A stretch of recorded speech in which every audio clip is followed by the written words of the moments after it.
Hello champions, welcome back to again हंगामा study मोहिमा में आप सभी का एक बार फिर से स्वागत है। तो आज का जो वीडियो है एक्सेल, आप लोगों को पता है कि अब एक्सेल का जो ट्यूटोरियल मतलब जो उसका प्रैक्टिकल है स्टार्ट हो चुका है। तो उसका आज का पहला वीडियो है। तो पहले वीडियो में एक्सेल के जितने भी पार्ट होते हैं, किसको क्या कहते हैं, किस इसका काम क्या है, उसको पूरे डिटेल में आज इस वीडियो में बताया गया है। तो आप वीडियो को बिना स्किप किए खूब अच्छे से समझिएगा। इफ़ आप इसे अच्छे से समझ लेते हैं तो यकीन मानिए आपके जितने भी इसे MCQ क्वेश्चन बनेंगे आप इजीली कर लेंगे। 99% आप आराम से कर लेंगे। ठीक है, तो अच्छे से देखिए। तो बिना टाइम वेस्ट किए आइए वीडियो को कर लेते हैं स्टार्ट। जैसे कि हम लोग किसी भी चीज़ के बारे में पढ़ने से पहले उसके बारे में जान लेते हैं। तो आज हम लोग एक्सेल को स्टार्ट कर रहे हैं। तो एक्सेल क्या है या किस पर काम करता है, आइए इसके बारे में जान लेते हैं। तो माइक्रोसॉफ्ट एक्सेल एक ऐसा लोकप्रिय स्प्रेडशीट है।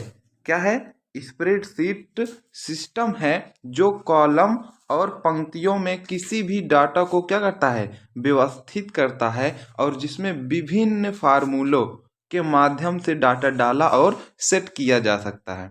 ठीक है, और जब ये देखो रो और कॉलम जब मिलते हैं, ठीक है, जब रो और कॉलम मिलते हैं तो उनसे एक कटाव बनता है, मतलब एक खाना बनता है जिसे हम लोग सेल कहते हैं। क्या कहते हैं? सेल कहते हैं। आगे आप लोग पढ़ेंगे। सेट किया जा सकता है और इसी में हम लोग क्या करते हैं, डाटा को फिल करते हैं। तो MS एक्सेल क्या है, समझने से पहले उसके बारे में आइए और ज़्यादा जानकारी एकत्रित कर लेते हैं।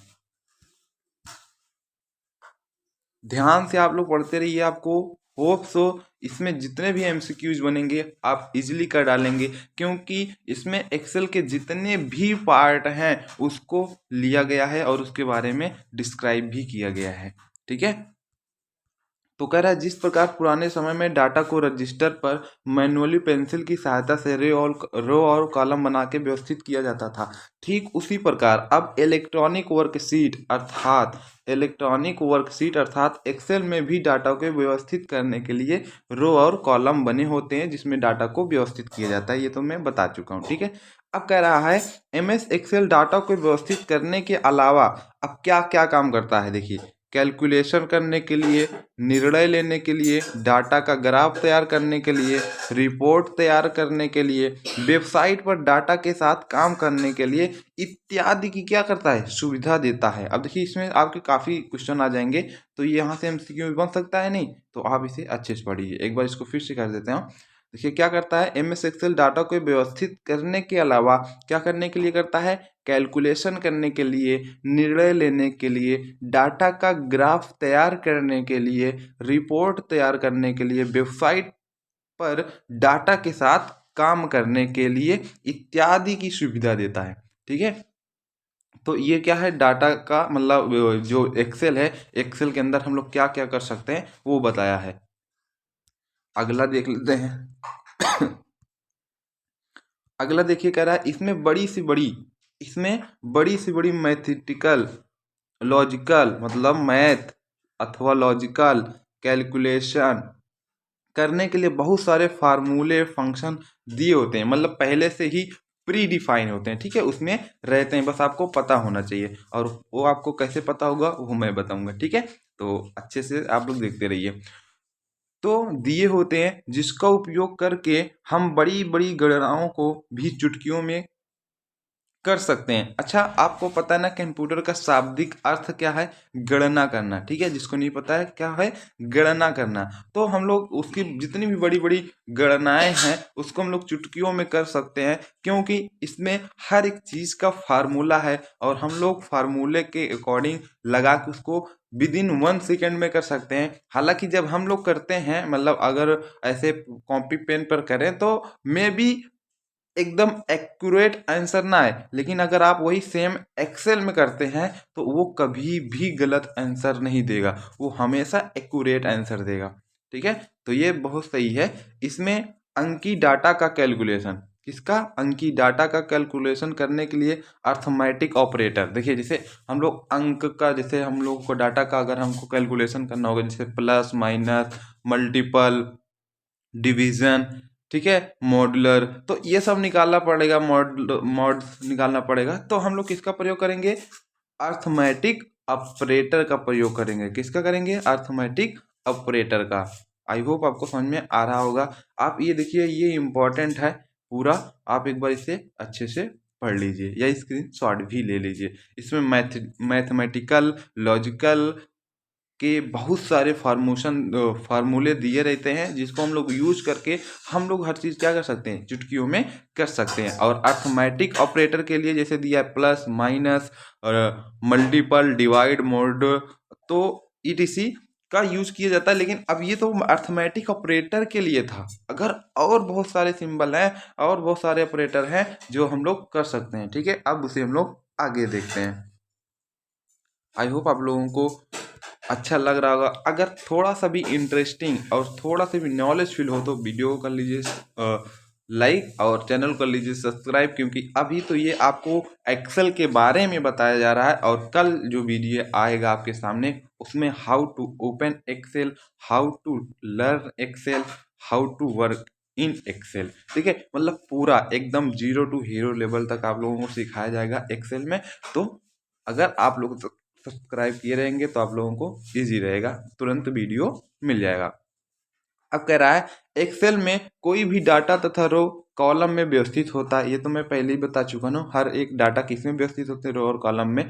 और इन्हीं रो और कॉलम को व्यवस्थित रूप को क्या कहते हैं, वर्कशीट। देखिए अब इससे क्वेश्चन बन जाता है ना, इसी रो और कॉलम के व्यवस्थित मतलब जो व्यवस्थित रूप होते हैं उन्हें क्या कहते हैं, वर्कशीट कहते हैं। मतलब अभी आपको अगर मैं दिखाऊंगा किसको कहते हैं, ऐसे देखेंगे ना एक्सेल में, ऐसे लाइन लाइन लाइन लाइन ऐसे बनी रहेगी, ऐसे कट होगा, ऐसे कट होगा। ठीक है, तो इसी पूरे को क्या कहते हैं, वर्क शीट कहते हैं। क्या कहते हैं, वर्क शीट। ओके, तो अब ये पूछ लेता है कि ये बहुत ज्यादा इंपॉर्टेंट एमसीक्यू में बनता है। ठीक है, तो आप इसे क्या कर लीजिए, अच्छे से ध्यान कर लीजिए। वर्कशीट कहा जाता है। और ये भी पूछ लेता है एक वर्कशीट में कितने रो तथा कितने कॉलम होते हैं।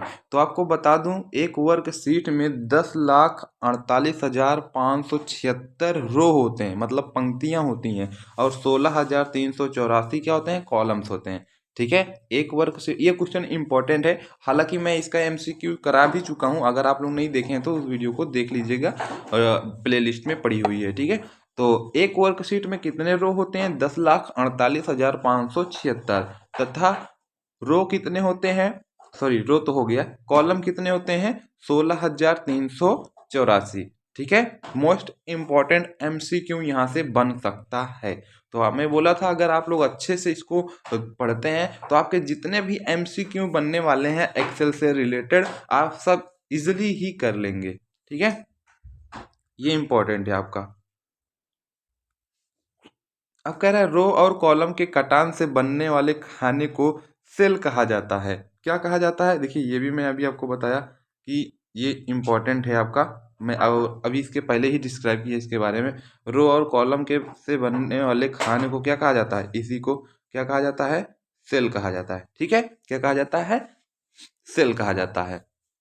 अब सेल में ही हम डाटा को फिल करते हैं और इसी में हम लोग क्या करते हैं, डाटा को फिल करते हैं। और कह रहा है एक वर्कशीट में सेल की संख्या, देख रहे हैं कितना लंबा है, आप ध्यान से याद कर लीजिए। ठीक है, इतना लंबा। तो अब देखिए रो इतना है, कॉलम इतना है, और सेल की संख्या बहुत ज्यादा होती है। क्योंकि आप सोचिए जब एक वर्कशीट में 10,48,576 रो और 16,384 कॉलम होंगे, तो उसमें बनने वाली जो खाने होंगे, खाने, उससे बनने वाले खाने मतलब सेल की संख्या कितनी होगी, बहुत ज़्यादा होगी। ठीक है, तो ये आपके इतनी क्या होती है, सेलों की संख्या होती है। अब आप पढ़ लीजिएगा। अब ऐसा नहीं है कि मुझे पढ़ना नहीं आता है, ठीक है, मैं पढ़ नहीं रहा हूँ, आप लोग पढ़ लीजिएगा। हाँ, नहीं तो कमेंट में करेंगे कि हाँ सर आप पढ़ ही ना पाए में। अगला क्या कर रहा है, एम एस एक्सेल की पूरी फाइल को एक वर्कबुक कहा जाता है। देखिए अब आपको डिफरेंट क्या है, वर्कबुक और वर्कशीट में डिफरेंट क्या है, अब यहाँ समझ लीजिए। एम एस एक्सेल की जो पूरी फाइल होती है उसे क्या कहते हैं हम लोग, वर्कबुक कहते हैं। ठीक है, और वर्कशीट क्या है, जो हम लोग ऐसे मतलब कॉलम बने रहते हैं, रो और कॉलम बने रहते हैं ना, उससे तो उसको हम लोग क्या कहते हैं, वर्क शीट कहते हैं। ठीक है, उससे हम लोग क्या कहते हैं, वर्क शीट कहते हैं। तो इसमें आपको तनिक भी डाउट नहीं होना चाहिए। अब कह रहा है एक वर्कबुक में अधिकतम 255 वर्कशीट को बनाया जा सकता है। ठीक है, एक वर्कबुक में अधिकतम कितने, 255 वर्कशीट बनाया जा सकता है। अब देखिए इसमें बहुत, यहाँ से कम 5 से 6 क्वेश्चन आपके एमसीक्यूज बन चुके हैं। ठीक है, रो और कॉलम के कटान को क्या कहते हैं, सेल कहते हैं। ठीक है, और रो की संख्या कितनी होती है एक वर्कशीट में, 10,48,576। कॉलम की संख्या कितनी होती है, 16,384। ठीक है, और रो और कॉलम को में ही डाट मतलब जब कटान होता है उसमें सेल बनता है, और सेल में ही हम लोग क्या करते हैं, डाटा को फिल करते हैं। ठीक है, अब एक वर्कशीट में सेल की संख्या कितनी होती है, इतनी होती है। और वर्कबुक मतलब एमएस एक्सेल की पूरी फाइल को क्या कहा जाता है, वर्क बुक कहा जाता है। और एक वर्कबुक में अधिकतम 255 वर्कशीट होते हैं। 7-8 क्वेश्चन तो बन गए यहीं से, केवल एक ही पैराग्राफ देख लेंगे तो। ठीक है, ये पूरा ही है। अगला देख लिए, अगर आप जोड़ेंगे तो 1 2 3 हो जाएंगे पैराग्राफ। ठीक है, टेंशन ना लीजिए। अब अगेन हंगामा स्टडी में आपका स्वागत है। तो अगर आपने चैनल को सब्सक्राइब नहीं किया तो चैनल को कर लीजिए सब्सक्राइब, ताकि आपको एक्सेल से रिलेटेड या कंप्यूटर से रिलेटेड आपको नॉलेज मिलती रहे। अब कह रहा है एम एस एक्सेल विंडो को एलिमेंट, ये सबसे मोस्ट इंपॉर्टेंट है उन सबसे भी, इसके बारे में आपको जानना बहुत ही जरूरी है। एम एस एक्सेल विंडो के element, M S Excel window element in Hindi. ठीक है, अब इसको हिंदी में थोड़ा जान लेंगे, हिंदी में हम लोग हैं तो। अब यहाँ पे देखिए ये जो है बहुत ही इंपॉर्टेंट है आपके लिए। ठीक है, क्या है, बहुत ही इंपॉर्टेंट है कि इसको क्या कहा जाता है। अब पहले मैं आपको इसमें कुछ बता देता हूँ। जैसे ये देखिए, ये पूरे खाने ये जो बने हुए हैं इधर, इसको हम लोग पूरे को पहले यहाँ से यहाँ, अभी इसमें पूरा तो लिखा ही है ना, तो आपको वैसे बताने की जरूरत ना है। देखिए ये जो यहाँ से ऊपर से स्टार्ट करता हूँ, आपका ये जो है ये आपका क्या है, क्विक बार है। ठीक है, क्विक एक्सेस टूल बार। और ये जो आपका है क्या है, आपका रिबन टैब है। ये आपका क्या है, टाइटल बार है। ये आपका रिबन है। और ये आपका क्या है, प्रोग्राम विंडो कंट्रोल है। ठीक है, प्रोग्राम विंडो कंट्रोल है। अब ये देखिए क्या लिखा है यहाँ पे, ये आपका क्या है, वर्कशीट विंडो कंट्रोल। ये प्रोग्राम विंडो कंट्रोल है, और ये वाला जो इतना छोटा सा है वर्कशीट विंडो कंट्रोल है। अब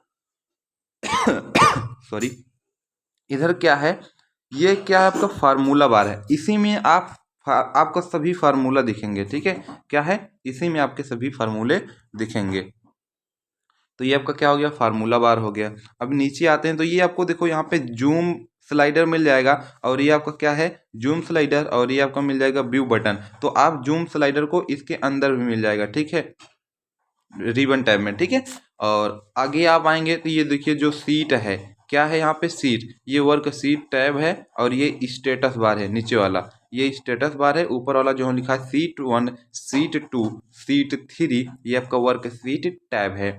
अब यहाँ पे आप आएंगे तो ये लिखा जो है, ये आपका क्या है, रो हेडिंग है। ठीक है, और ये आपका रो है। और ये आपका जो इसमें लिखा है A1, क्या लिखा है, A1, ये आपका एक्टिव सेल है, या इसे आप नेम बॉक्स भी बोल सकते हैं। ठीक है, एक्टिव सेल या नेम बॉक्स। अब मतलब आप अगर यहाँ पे क्लिक करेंगे, यहाँ पे लाएंगे अपने कर्सर को, तो ये आपको बता देगा कि ये किस मतलब ये सेल का नाम क्या है। ठीक है, इस सेल का नेम क्या है, तो ये तुरंत ही बता देगा।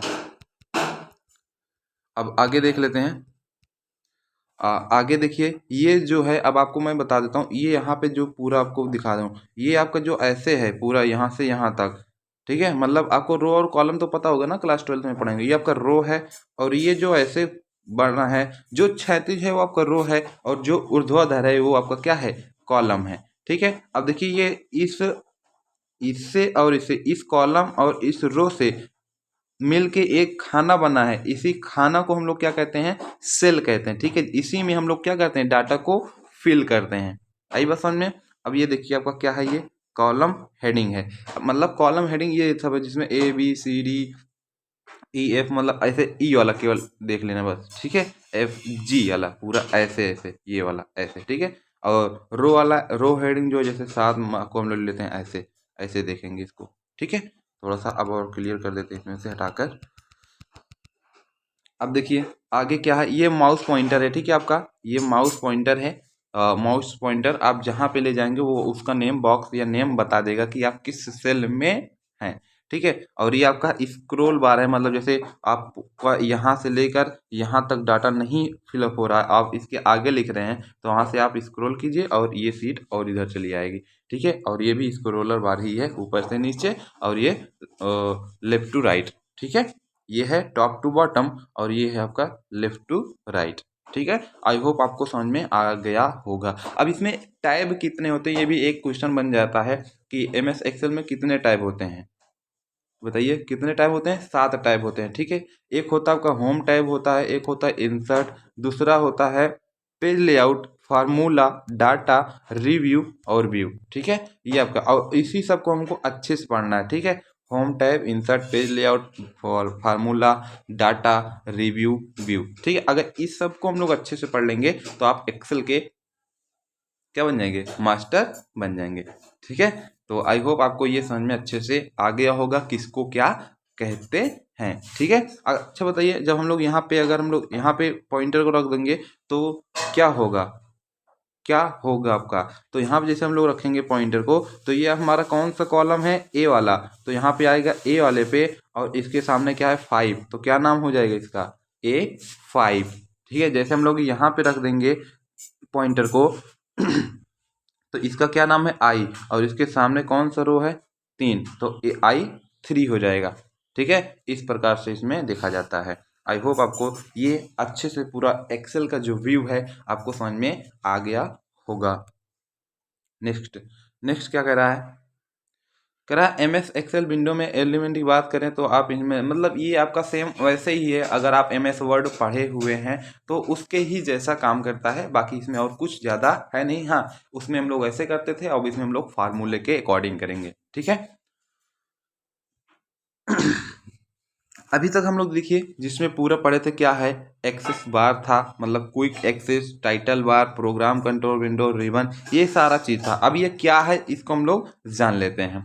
कह रहा है यह टॉप लेफ्ट कॉर्नर में होता है जो undo, redo, save, ETC command देने के लिए क्विक एक्सेस बटन उपलब्ध होता है। मतलब ये एकदम टॉप में होता है, और इसमें कौन कौन बटन होती हैं, अंडू, रीडू, सेव, ETC, ये आदि की बटन को अपने पास रखता है, जहाँ से हम लोग किसी भी इससे रिलेटेड वर्क को कर सकते हैं, ठीक है। टाइटल बार क्या है, कह रहा यह प्रोग्राम विंडो के सबसे ऊपर होता है, ठीक है। ये सब आपको मैं अभी दिखाया था, एक बार फिर से दिखा देता हूँ।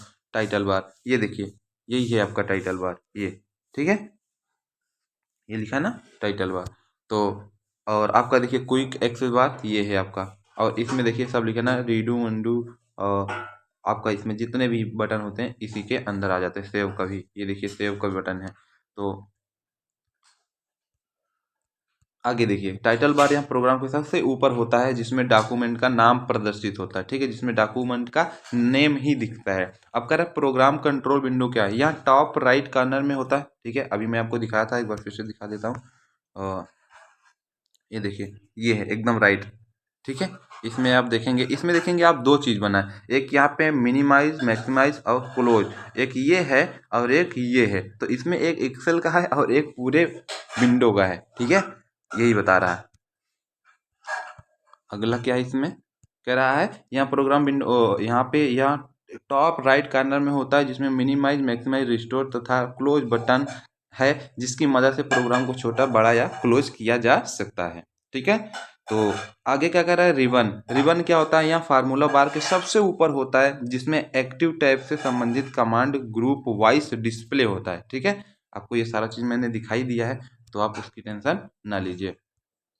और ये भी रिबन टैब ही ऐसे है, तो मैं इसमें आपको सारा बता ही चुका हूँ, तो ये मतलब ये भी बता ही दे रहा हूँ। ये यहाँ टाइटल बार के नीचे होता है, ये हालांकि ये आपसे इसमें कोई पूछेगा नहीं कि रिबन टैब क्या होता है, ठीक है। इसका कोई डिफिनीशन उफिनीशन नहीं आता है, बस आपके नॉलेज के लिए हम इसको बता दे रहे हैं। यहाँ टाइटल बार के नीचे होता है, जिसमें टैब बार भी कहा जाता है इसे, ठीक है, जिसे टैब बार भी कहा जाता है। इसमें home, insert, page layout, formula, data, review, view tab होता है, मतलब ये टैब होता है, इसे टैब बार कहा जाता है। रिबन टैब को टैब बार। और MS एक्सेल में कितने टैब होते हैं, 7 tab, home, insert, page layout, formulas, data, review, view, ठीक है।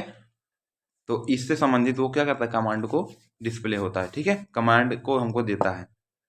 वर्क बुक विंडो कंट्रोल, यह विंडो, यह प्रोग्राम विंडो के कंट्रोल के नीचे होता है, जिसमें मिनिमाइज, मैक्सिमाइज, रिस्टोर तथा क्लोज बटन होते हैं, जिसका काम केवल वर्क बुक को छोटा या बड़ा या क्लोज करना होता है, वर्क बुक को। ठीक है, अब अगेन हंगामा स्टडी से आप लोग रूबरू हो ही गए हैं तो सब्सक्राइब कर दीजिएगा। अगला क्या है, फार्मूला बार। ये अच्छा इंपॉर्टेंट है। ठीक है, फार्मूला बार। फार्मूला बार क्या है, यह रिबन के ठीक नीचे होता है, जिसमें एक्टिव सेल का नाम डिस्प्ले या फार्मूला सेल मतलब दिखाई देता है। ठीक है, उसमें पूरा फार्मूला क्या होता है, डिस्प्ले होता है, दिखाई देता है। एक्टिव सेल नेम बॉक्स क्या है, यहाँ फार्मूला बार के लेफ्ट साइड में होता है, जिसमें एक्टिव सेल का क्या होता है, नाम दिखता है। ठीक है, मैं आपको दिखाई दिया था। रो क्या है, रो या वर्कशीट पर बने टेबल के हॉरिजेंटल लाइन होता है, जिसे रो कहा जाता है, और कॉलम वर्टिकल लाइन होती है, जिसे कॉलम कहा जाता है। ठीक है, आगे ये सब तो मैं बता ही चुका हूँ, सेल होल तो आप उसको जाने दीजिए, कॉलम हेडिंग ये भी सब, स्क्रॉल बार ये सारा चीज़ मैं बता चुका हूँ, रेप्टोटाइड आने के लिए ये सब हो गया। ठीक है, स्टेटस बार आप थोड़ा सा जान लीजिए। स्टेटस बार क्या है, यहाँ पूरी विंडो के सबसे नीचे होता है, जिसमें सिलेक्टेड ऑप्शन का स्टेटस शो होता है, मतलब सिलेक्टेड ऑप्शन का स्टेटस, मतलब जो आप खोले रहते हैं ना उसको वो स्टेटस शो होता है। ठीक है, अब एम एस एक्सेल के उपयोग, एम एस एक्सेल के उपयोग तो बहुत सारे हैं। ठीक है, तो आप देख लीजिए। पहला, डाटा को टेबुलर फॉर्मेट में रखने के लिए, मैथमेटिकल तथा लॉजिकल कैलकुलेशन करने के लिए, कंडीशनल फॉर्मेटिंग करने के लिए, डाटा फिल्टरिंग करने के लिए, डाटा सॉर्टिंग करने के लिए, डाटा का चार्ट तैयार करने के लिए, ग्राफ तैयार करने के लिए, बजट तैयार करने के लिए, काउंटिंग के लिए, चेक लिस्ट बनाने के लिए, मेन लिस्ट बनाने के, मतलब बहुत सारा इसका उपयोग है, आप गिनती ना कर पाएंगे। ठीक है, इतना है, आप इससे हर चीज़ कर सकते हैं और एकदम एक्यूरेट कर सकते हैं, गलत होगा ही नहीं, एकदम एक्यूरेट। ठीक है, तो ये हो गया आपका एम एस एक्सेल का उपयोग। अब हम लोग आ जाते हैं एम एस एक्सेल की विशेषताएं। तो एम एस एक्सेल की विशेषताएं क्या होता है, यह यूजर फ्रेंडली प्रोग्राम है, मतलब ये यूजर से एकदम इंटरेक्टिव होता है। ठीक है, ऐसा मतलब एकदम मिलजुल जाता है, जैसे जो एक दोस्त होते हैं अनजान होते हैं, लेकिन जब दोस्त बनते हैं एकदम मिलजुल जाते हैं ना, वैसे ये भी है।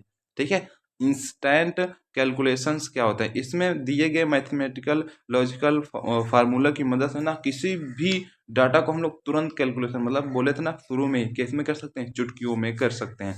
इजी टू एडिट, यह डाटा को बड़े ही आसानी से एडिट करने की सुविधा प्रदान करता है, और इसमें अपनी आवश्यकता से कोई भी डाटा को जोड़ या फिर से रिमूव कर सकते हैं। ठीक है, ग्राफिकल डिस्प्ले ऑफ डाटा, तो इसमें टेक्सचुअल मतलब जो टेक्सचुअल होता है डाटा के साथ साथ उसका ग्राफिकल रूप, जैसे चार्ट, ग्राफ, टेबल इत्यादि भी प्रस्तुत होता है, तो उससे भी हम लोग अपना जो प्रोजेक्ट होगा उसको प्रेजेंट अच्छे से दिखा सकते हैं, किसी को बता सकते हैं। ठीक है, और ये multiple spreadsheet in one one file, built in formula, third party support, work on a low configured PC, ये सब उसके क्या हैं, विशेषताएं हैं। तो एम एस एक्सेल को ओपन कैसे करें, how to open M S Excel, तो इसका हम लोग अब नेक्स्ट क्लास में देखेंगे। तो आई होप आपको आज एम एस एक्सेल के जितने भी पार्ट हैं उसके बारे में अच्छे से समझ में आया होगा। अगर समझ में आया तो वीडियो को कर दीजिए लाइक और चैनल कर दीजिए subscribe. Wish you well and keep growing. मिलते हैं नेक्स्ट वीडियो में, हाउ टू ओपन एक्सेल।